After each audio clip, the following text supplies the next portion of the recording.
AIMIM के मुखिया असदुद्दीन ओवैसी पर चली गोली की गूंज संसद में भी सुनाई दी। गृह मंत्री अमित शाह ने हमले से जुड़ी जानकारी संसद के सामने साझा की।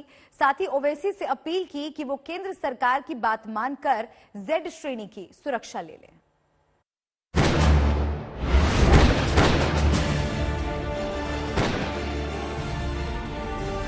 और अगर गोली लगती है तो मुझे कबूल है, मगर मैं घुटन की जिंदगी नहीं गुजार सकता सर। कि वो तत्काल सुरक्षा ले ले और हम सबकी चिंता का समाधान करे। ओवैसी पर 3 फरवरी को उत्तर प्रदेश के छिजारसी टोल प्लाजे पर गोलियां चली, लेकिन गोलियों की गूंज संसद में अब तक सुनाई दे रही है। आज गृह मंत्री अमित शाह ने संसद में ओवैसी पर हुए हमले और हमले के बाद की कार्रवाई का पूरा विवरण दिया। उनके काफिले पर गोलियां चलाई गई। इस घटना में श्री ओवैसी सुरक्षित बच गए, लेकिन उनके वाहन के निचले हिस्से में 3 गोलियों के निशान दिखाई दे।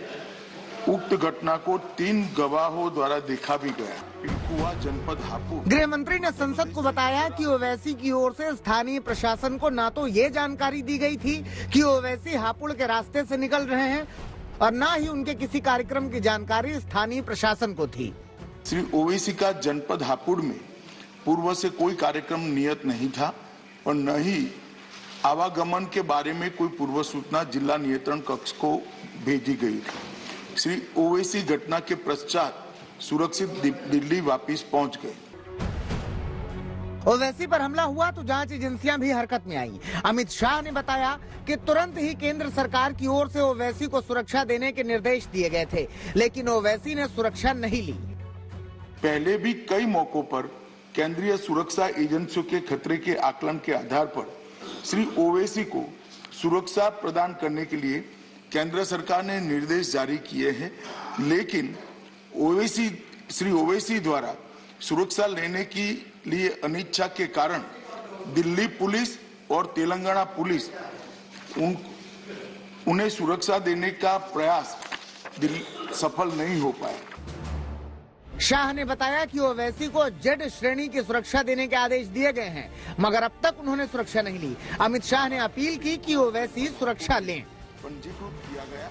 श्री ओवैसी के खतरे का पुनः मूल्यांकन कराया गया है और खतरे के आकलन के आधार पर उनका दिल्ली में बुलेट प्रूफ कार के साथ अखिल भारतीय स्तर पर केंद्रीय रिजर्व पुलिस बल की जेड श्रेणी की सुरक्षा प्रदान की गई है।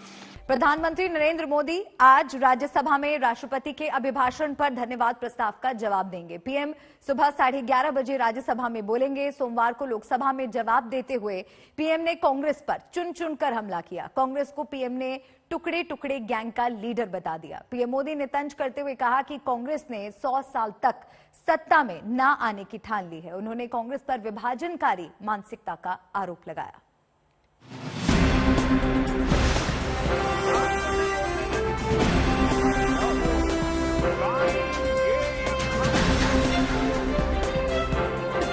कभी कभी कोरिया में लड़ाई भी हमें प्रभावित करती है। इसके चलते वस्तुओं की कीमतें बढ़ जाती है। इति नेहरू जी, भारत के पहले प्रधानमंत्री। आज जब पीएम मोदी ने बिजनौर में फिजिकल मौजूद रहकर रैली नहीं की तो लगा मौसम खराब रहा होगा, लेकिन आज जब उन्होंने संसद में संबोधन किया तो कांग्रेस के भूत, वर्तमान और भविष्य का मौसम खराब कर दिया। महंगाई पर सवाल पूछने वाले राहुल गांधी तो सदन में नहीं थे, लेकिन महंगाई पर उन्होंने उनके परनाना को घेर लिया। इति नेहरू जी, भारत के पहले प्रधानमंत्री। कभी कभी कोरिया में लड़ाई भी हमें प्रभावित करती है। इसके चलते वस्तुओं की कीमतें बढ़ जाती हैं और यह हमारे नियंत्रण से भी बाहर हो जाती है। देश के सामने देश का पहला प्रधानमंत्री हाथ ऊपर कर देता है। महंगाई पर कांग्रेस को भूतकाल के दर्शन करवाने वाले पीएम मोदी ने कांग्रेस के वर्तमान को भी दागदार बताया। पीएम मोदी ने कांग्रेस को विभाजनकारी मानसिकता का गुलाम बताया और उसे टुकड़े टुकड़े गैंग का लीडर बताया। कांग्रेस को हमेशा से इन बातों से नफरत रही है। विभाजनकारी मानसिकता उनके डीएनए में घुस गई है। अंग्रेज चले गए, लेकिन बांटो और राज करो, ये नीति कांग्रेस ने अपना चरित्र बना लिया है। और इसलिए ही आज कांग्रेस टुकड़े टुकड़े गैंग की लीडर बन गई है। राहुल गांधी ने सदन में दिए अपने पिछले संबोधन में क्षेत्रीय संस्कृति की बात भी उठाई थी, जिस पर पीएम मोदी ने उसे देश को तोड़ने वाला बताया। समुद्र के उत्तर में और हिमालय के दक्षिण में जो देश है उसे भारत कहते हैं तथा उनकी संतानों को भारती कहते हैं। विष्णु पुराण का ये श्लोक अगर कांग्रेस के लोगों को स्वीकार्य नहीं है तो मैं एक और कोट इस्तेमाल करूंगा। एक क्षण आता है मगर इतिहास में विरल ही आता है जब हम पुराने से बाहर निकलकर नए युग में कदम रखते हैं। जब एक युग समाप्त हो जाता है, जब एक देश की लंबे समय से दबी हुई आत्मा मुक्त होती है। ये भी नेहरू जी के ही बोल है। आखिर किस नेशन की बात नेहरू जी कर रहे थे जी? अपने संबोधन में उन्होंने बिपिन रावत का भी जिक्र किया और उनका नाम लेकर कांग्रेस को उदाहरण दिया कि देश आज भी एक सूत्र में पिरोया हुआ है। दरअसल इस तरह से उन्होंने कांग्रेस पर तमिल भावनाओं को भड़काने का आरोप लगाया। यहां तमिल सेंटिमेंट को आग लगाने की भारी कोशिश की गई। जब सीडीएस रावत का बॉडी वहां से निकल रहा था, तब हर तमिलवासी गौरव के साथ हाथ ऊपर कर करके आंख में आंसू के साथ कहता था, वीर वणक्कम, वीर वणक्कम, वीर वणक्कम, ये मेरा देश है। पीएम मोदी ने कांग्रेस को एक तरह से उनके इतिहास का आईना दिखाया। उन्होंने कांग्रेस के ही उठाए गए मुद्दों पर उन्हें उनके कामों का ब्यौरा दिया और इसे ही हथियार बनाकर कांग्रेस को घेर लिया। 10% से ज्यादा थी। आज तक ब्यूरो।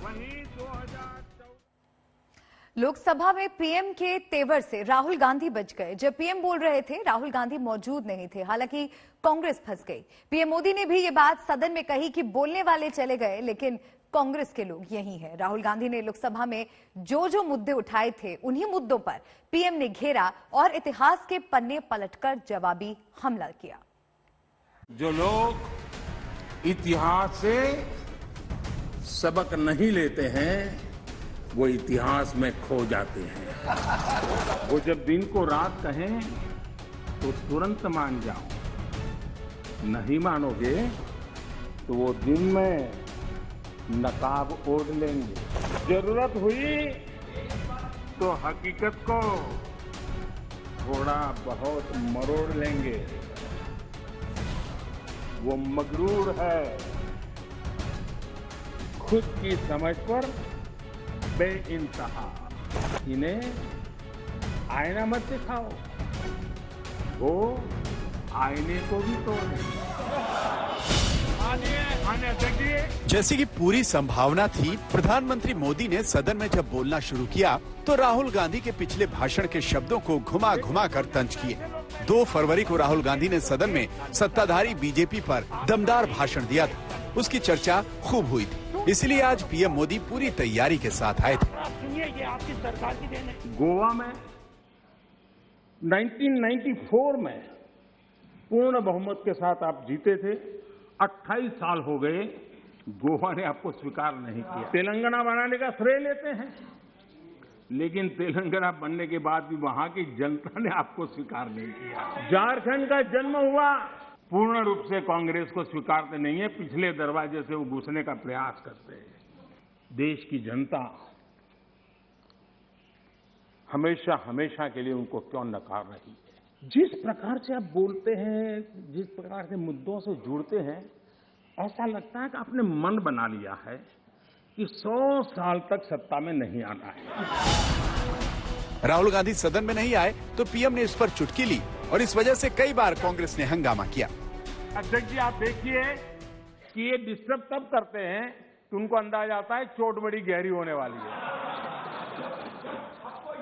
उनको मालूम है कि मुसीबत में फंसे हैं आज, और कुछ लोग बोल करके भाग जाते हैं और झेलना ऐसे बेचारों को पड़ता है।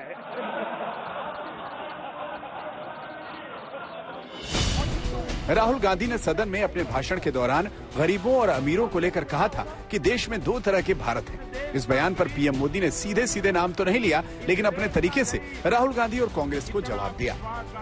दो हिंदुस्तान बन रहे हैं, एक अमीरों का हिंदुस्तान और दूसरा गरीबों का हिंदुस्तान, और इन दो हिंदुस्तानों के बीच में खाई बढ़ती जा रही है। इस देश का गरीब इतना विश्वासघाती नहीं है कि कोई सरकार उसकी भलाई के काम करे और वो फिर उसको ही सत्ता से बाहर करे। ये देश के गरीब के स्वभाव में नहीं है। आपकी ये दुर्दशा इसलिए आई क्योंकि आपने मान लिया था कि नारे देकर के गरीबों को अपनी चुंगाल में फंसाए रखोगे, लेकिन गरीब जाग गया, गरीब आपको जान गया। 44 सीटों गरीबों की बात करते हुए पीएम मोदी ने कांग्रेस पर तंज किया और कांग्रेस का गरीबी हटाने का तरीका समझाया। कांग्रेस 1971 से गरीबी हटाओ के नारे पर चुनाव जीतती रही। 40 साल बाद कांग्रेस गरीबी तो नहीं हटी, लेकिन गरीबों ने कांग्रेस को हटा दिया। राहुल गांधी ने बेरोजगारी, महंगाई और मेक इन इंडिया पर भी तंज किए थे। आज जब पीएम मोदी सदन में आए तो उनकी लिस्ट में ये मुद्दे भी थे। वो कहते हैं मेक इन इंडिया हो ही नहीं सकता है। बताओ, इसमें आनंद आ रहा है? कोई ऐसा हिंदुस्तान के लिए सोच सकता है क्या कि मेक इन इंडिया हो ही नहीं सकता? अरे भाई, आपको तकलीफ होगी, हम आकर के करेंगे, ठीक है, ऐसा बोलो। देश को क्यों गाली देते हो जी? देश के खिलाफ क्यों बोलते हो? मेक इन इंडिया हो नहीं सकता। मेक इन इंडिया का मजाक उड़ाया गया और आज देश की युवा शक्ति ने, देश के एंटरप्रेन्योर ने करके दिखाया है। आप मजाक के विषय बन गए हो। पीएम मोदी ने कांग्रेस पर तंज करते हुए कहा कि गुलाम मानसिकता के साथ वो जी रहे हैं और ऐसी मानसिकता से 21वीं सदी की इच्छाएं पूरी नहीं हो सकती। आज देश का मैं एक चित्र देखता हूं। एक ऐसा समुदाय, एक ऐसा वर्ग है, आज भी वो गुलामी की मानसिकता में जीता है। आज भी 19वीं सदी के काम, उस सोच उनसे में जकड़ा हुआ है, और 20वीं सदी के जो कानून है वही कानून उसको कानून लगते हैं। माननीय अध्यक्ष जी, गुलामी की मानसिकता, इन 19वीं सदी का रहन सहन, 20वीं सदी के कानून 21वीं सदी की आकांक्षाएं पूरी नहीं कर सकते। पीएम मोदी ने कोरोना संक्रमण के दौरान कांग्रेस के कार्यों पर सवाल उठाया। उन्होंने कहा कि कांग्रेस ने अपने राज्यों में मजदूरों को कोरोना संक्रमण के दौरान टिकट देकर राज्यों से भगाया। कांग्रेस के लोगों ने क्या किया? मुंबई के रेलवे स्टेशन पर खड़े रह करके मुंबई छोड़कर जाने के लिए प्रोत्साहित करने के लिए मुंबई में श्रमिकों को टिकट दिया गया, मुफ्त में टिकट दिया गया, लोगों को प्रेरित किया गया कि जाओ, महाराष्ट्र में हमारे पर जो बोझ है वो जरा कम हो, और जाओ, तुम उत्तर प्रदेश के हो, तुम बिहार के हो, जाओ वहां कोरोना फैलाओ। आपने ये बहुत बड़ा पाप किया। क्या ये देश आपका नहीं है? क्या ये देश के लोग आपके नहीं हैं? क्या उनके सुख दुख आपके नहीं हैं?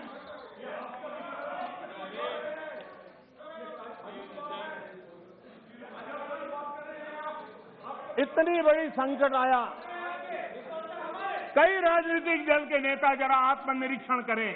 उन्होंने लोगों को रिक्वेस्ट की हो, अपील की हो, भाई कोरोना का एक ऐसा संकट है, वैश्विक महामारी है, आप मास्क पहनो, हाथ धोना रखो, 2 गज की दूरी रखो। पीएम मोदी ने कांग्रेस को हर उस मुद्दे पर घेरा जिसका जिक्र राहुल गांधी ने सदन में किया था। बीच बीच में हंगामा कर रहे अधीर रंजन चौधरी भी कुछ देर बोलते रहे, लेकिन समय जब आगे बढ़ता रहा तो उनकी चुप्पी बढ़ती गई। आज तक ब्यूरो।